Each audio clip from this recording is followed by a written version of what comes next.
तो इस क्वेश्चन में हमें एक सॉलिड स्फीयर दे रखा है। उस सॉलिड स्फीयर को हमने दो हेमिस्फीयर में बांटना है।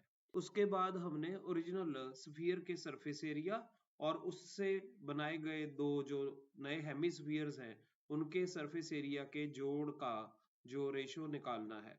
ये देखिए हमारे पास कोई स्फीयर है जिसका रेडियस है r। तो इस स्फीयर का जो सरफेस एरिया होगा ऊपर से ही सरफेस एरिया होगा, क्योंकि ये सॉलिड स्फीयर है तो इसकी सरफेस सिर्फ बाहर बाहर होगी। तो इसका सरफेस एरिया, इसका स्टैंडर्ड फार्मूला हमें मालूम है, वो होता है 4 पाई आर स्क्वायर। तो इसके सरफेस एरिया को हम मान लेते हैं कि ये S1 है। ये इस सरफेस एरिया को हम S1 मान लेते हैं जो ऊपर की सरफेस है। तो वो होएगा 4 पाई आर स्क्वायर। हमने इसको यहाँ से, ये जो डॉटेड लगा हुआ है, यहाँ से हमने इसको कट करके इसके दो बराबर हिस्सों के हेमिस्फीयर बना देने हैं। तो ये हेमिस्फीयर हो गया पहला पार्ट, ये हेमिस्फीयर हो गया दूसरा पार्ट। ये दोनों हेमिस्फीयर इस स्फीयर से ही बने हैं। अब आप नोटिस कीजिए, जब आप इसको कट कर देंगे यहाँ से, तो ये जो येलो शेडेड रीजन है, ये नई सरफेसेस जो हैं ये जनरेट हो जाएंगी इसको कट करने के बाद। तो क्योंकि इनकी शेप सर्कुलर है और इस सर्कल का रेडियस वही रहेगा जो स्फीयर का रेडियस है, यानी कि r। इस एक्स्ट्रा सर्कुलर सरफेस का एरिया होगा पाई आर स्क्वायर और इस एक्स्ट्रा सर्कुलर सरफेस का एरिया भी होगा पाई आर स्क्वायर।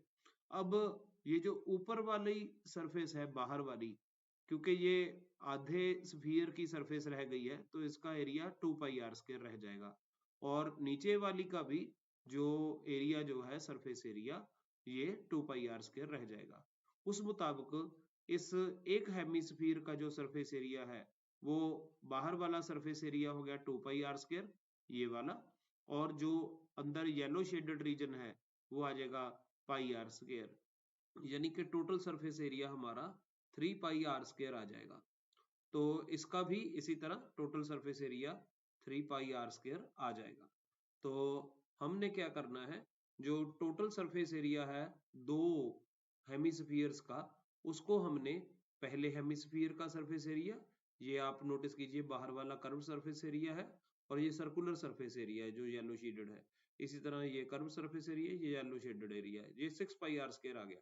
तो अगर हम S1 और S2 की रेशियो ढूंढे तो S1 की वैल्यू थी 4 पाई आर स्क्वायर और S2 की वैल्यू है 6 पाई आर स्क्वायर।